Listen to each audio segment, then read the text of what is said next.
So now we're going to take a look at the electric drive system on Kappa Y.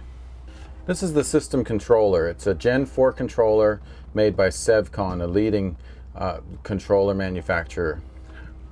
The beauty of this controller is it's ultra efficient at very low RPMs to very high RPMs and very low power outputs to very high power outputs across the board.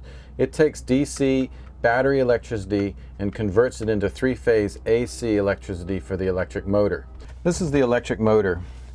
This motor is really unique. It's a three-phase AC motor, and it runs very efficiently because it has a stator on either side of a rotor in the middle, so that there's no axial forces playing with the rotor.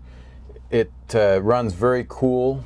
It's mounted to a gearbox, and the gearbox allows us to perfectly tune the motor to the propeller that we're using. One of the best parts about our system is that we have 10 different gear ratios to enable us to tune the motor to any propeller, from an 18-inch propeller down to like a 12-inch propeller, and still get the same kind of power output out of it. The thrust is absorbed at the back of the gearbox, and this thrust bearing here is capable of absorbing almost 300 pounds of force. And then it flows through a coupling which has a flexible insert in it, and the idea with the flexible insert is it takes any improper forces off of the thrust bearing and protects the thrust bearing. It also has an alignment indicator on it here, and that alignment indicator allows us to make sure that the motor is perfectly aligned. The motor sits on a stainless steel bed. We call it a drop pan mount, and this is custom made for your boat. You give us the dimensions of your boat, we make you a plate especially for it.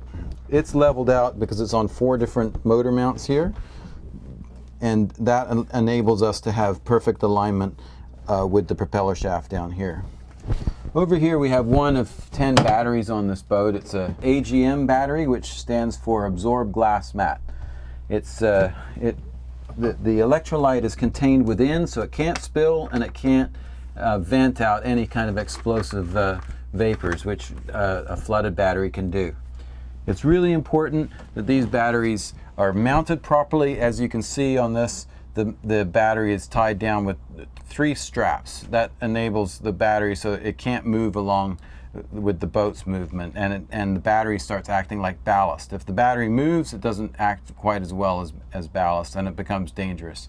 So it's really important that the batteries are strapped down very well.